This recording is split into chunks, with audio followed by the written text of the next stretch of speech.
A little girl shown in a viral photo crying as a U.S. Border Patrol agent detained her mother, and used by Time magazine to symbolize the Trump administration's family separation policy, reportedly was never separated from her mom. Getty. A little girl shown in a viral photo crying as a U.S. Border Patrol agent detained her mother, and used by Time magazine to symbolize the Trump administration's family separation policy, reportedly was never separated from her mom.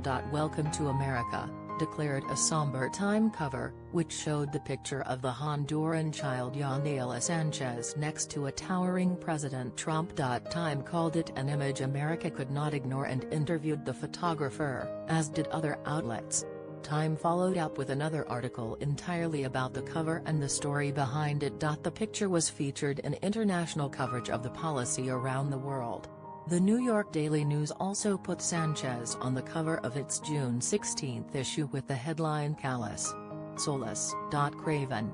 Trump." CNN analyst Chris Salisa wrote an entire article on the Time cover. It shows the compassion gap that exists between the Trump administration's zero-tolerance border policy and the real-life people that are affected. But multiple outlets interviewed the father of the girl behind the iconic image, and he said he had learned that his 2-year-old daughter was detained with her mother at a facility in Texas, and the two were not separated at all. The Honduran government confirmed his version of events to Reuters. The Washington Post reported that the mother, Sandra Sanchez, had previously been deported in 2013 to Honduras.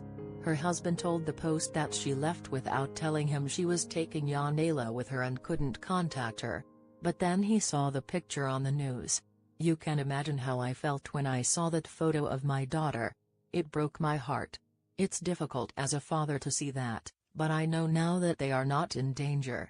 They are safer now than when they were making that journey to the border," Dennis Javier Varela Hernandez told the Daily Mail. He also said he did not support his wife's decision to make the perilous trek to the U.S. and that they have 3 other children together. "I didn't support it. I asked her, why? Why would she want to put our little girl through that? But it was her decision at the end of the day."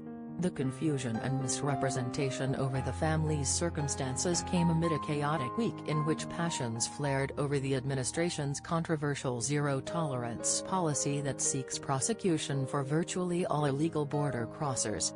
That policy led to family separations, but Trump backed off with an executive order earlier this week allowing families to stay together during proceedings. He faced bipartisan criticism over the separations, but the outrage reached intense levels on the left. Activists, lawmakers and journalists have accused the administration of running internment camps, while Trump administration officials have had their cell phone numbers revealed online and been chased out of restaurants.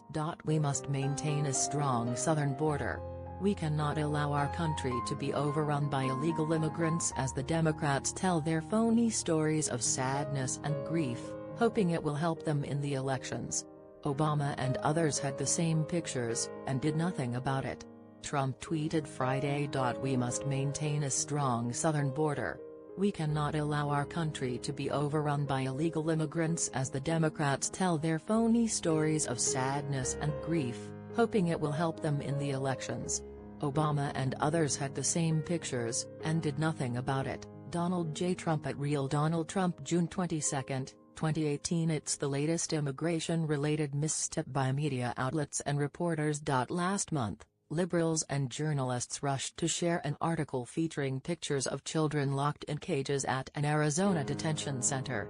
Many such tweets were quickly deleted or clarified when other users pointed out that the article was from 2014, during then-President Barack Obama's administration. Embarrassment for New York Times as top editor falls for old photo amid weekend of misleading anti-Trump tweets. Others shared a tweet about a prison bus that immigration and customs officials allegedly used to carry babies.